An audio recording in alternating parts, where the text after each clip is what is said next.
What's good, Josh? Your boy J Suave. I am the host of J Suave TV. I took the time to do more of my homework on this new DCU that James Gunn is trying to put out for. I came across Creature Commandos. Now, I never heard about this group at all before this series, but I will say after watching it, if it's one thing that I know James Gunn for sure knows how to do, is write a character to have a sad ass backstory for no reason. All these monsters have terribly bad backstories I'm gonna be talking about in this video. Mind you, I said monsters. I didn't say everybody in the group. Rick Flag will not be getting his own segment in this video. That brother is still trash until further notice. Anyway, I'll be talking about the backstories and then I'm gonna rank them based on my own personal preference when I was watching the series. So if you like anything I gotta say at all, you already know what y'all gotta do. Go ahead, like, comment, share, subscribe, do all those things. And let's start off ranking these monsters' backstories from worst to best. I'm actively sitting here having not pre-ranked this, considering who I want to put at the bottom. This shit is tough. Okay, we're gonna start off with Frankenstein. The reason why I got him at the bottom is because a lot of his story, damn near all of his story is tied to the bride. In a sense, he has two flashbacks, the timeline that he was with the bride and the scientist that made her, and I'm assuming him, and in the timeline he was spending with the old lady. In that span of time, I cannot deny that Frankenstein definitely had a lot of good character development. He came from somebody who was just looking for a lover in the bride, not really caring about her person, just wanting somebody to love him, by any means killing the scientist who made her as a result, which caused him to have many fights across various generations, to now living with this old woman after being recovered from one of his fights with the bride, learning that it's more to life than just physical beauty, like actually being able to see and literally getting a different viewpoint on life. All that was pretty cute. Him taking out the old lady in the end was crazy, but other than that, it just didn't really move me. Coming in after Frankenstein, I got G.I. Robot Cool Eye. A G.I. Robot, while I do like him, while I do like his backstory, it really wasn't all that impactful to me personally. Like, yeah, seeing him have to go through these different generations and understanding that his purpose from back in the day is no longer his purpose, but it's still his purpose. But to everybody else, they're trying to utilize him as like an object, something to worship and put on a pedestal, letting everybody know, hey, of the people from World War II, this robot enabled us to take out the most Nazis. So we're just gonna bring him out for presentations, not even thinking about what actually was built into this robot that still has a crash out at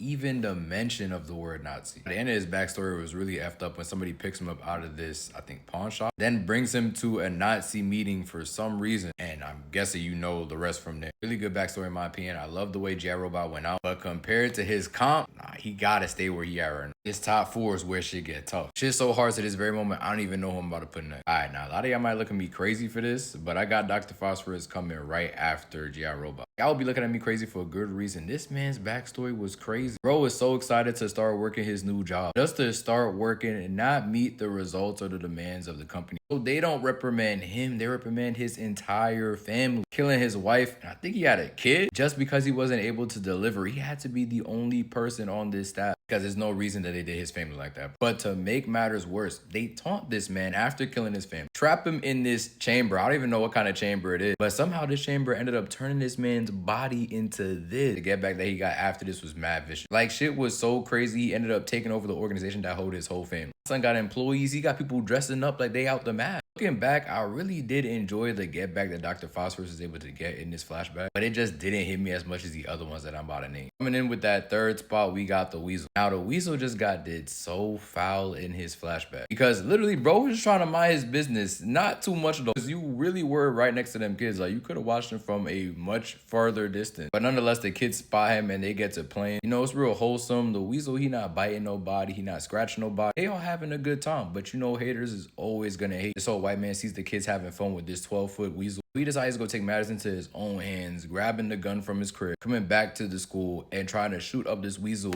amongst the kids. Like, the kids are surrounding this Weasel and he's still letting this shotgun off instead of making sure the kids get to safety before anything. If he had just did that, literally he would see that this Weasel was not on BT at all. In fact, when he upped the pole on the Weasel sat down, didn't want no smoke with the man. Go ahead, then proceeds to up the pole on the Weasel, shooting at this oil tank. One of the kids already had a bottle of Jack in their hand, and whoever left the school unlocked need to get their asses fired immediately. Where are the teachers? Where are the parents? Why did these kids just come to this school playing around unsupervised? But he had to catch the stray for all that shit. Mind you, after bro shoots the tank, you know, the bottles in the vicinity, so it caused an explosion. A lot of them kids died, I'm be real. But the one kid that he tried to save, the one that looked like the princess, you know, throughout the entire season that Rick Flag was getting it on, he put his life on the line to save this kid, right? Only to be intercepted by multiple cops at different turns before finally getting into exit where it's looking like he's gonna be able to escape, but then more cops pull up and decide to shoot him instead of saving the girl. Priorities just were not where they needed to be, clearly. And you could see the pain on the Weasel's face. It's so sad. This being was just looking for love, and they turned him into a monster on this day. Coming in at number 2, this was tough, but I gotta go with the bride. Now, the bride's backstory was tragic because she was literally created. She had to learn everything from this man, her creator. From the very beginning, had to process the fact that she was even a being. Then getting taught from the ground up how to speak, read, walk, all by this doctor. They end up falling in love, but obviously she's supposed to be with Frankenstein. So Frankenstein don't like this. Her and the doctor start getting it on. It's real sweet for like 2 seconds before Frankenstein absolutely bashes bro's head in, which then causes the bride and Frankenstein's long-running beef for generations, literally. And yeah, it's just tragic. Seeing the bride go back to the spot where she was born earlier on in the season really turned me on to this show and made me keep watching. Like, that was a great flashback to start the series off on. We start viewing her more as the main character of the series, which she honestly is. And I think she became a damn good leader for the Creature Commandos over time. And with the bride coming in with the runner-up pick, y'all already know the tragic soul that is at the top of this list. Nina deserved better. This girl from birth had it rough. She was born with lungs outside her body, meaning she could not breathe. Her father did so much for her in order to get her to breathe and live as normal of a life as possible despite the circumstances, despite her mom walking out on her. My son had her in a whole suit going to school, getting tea, all that, but he loved her and he would do anything for his little girl. But them kids was ruthless. He constantly had to find ways to make things easier for her. And so at some point she decided to leave home feeling like she was a burden to her father. Living away from society, people caught images of her, posted it in the news so her father would see. At some point she got caught lacking. Her dad was in the same area when she did. Against the warnings of the police, he rushes to his daughter to let her know that she was never a burden to him and that she'll always be his little girl before getting shot up by the feds right in front of her. And the imagery is just so saddening because her whole life, literally, she could never even really touch this man. Just for in the moment she wanted the most to be with him and only him, she literally cannot get to him. The shit was so sad. Like, I just felt for Nina, especially in this episode where she goes on to die after the fact. For literally no reason, if we be honest. She shouldn't have been the person to go after the princess like that. She definitely had the saddest death on the season. I loved her relationship with the bride, how it developed, how she learned to love this group and accept the monster that she is, which is even crazier when you consider the bride called her the biggest monster in the group as a compliment. When the whole time she's really the most human of any of them there. A girl who was literally whole at birth could do nothing about her genetic makeup, and to watch her father die right in front of her. That shit was tragic and executed in such a professional and careful way. I gotta give it the #1 spot. Y'all let me know what y'all think about my rankings though. I really did like Creature Commandos a lot. Looking forward to seeing how this group is integrated later on in the DCU. Until next time though, I'll be your host, Jay Suave. Hope you've been entertained, and we go talk soon.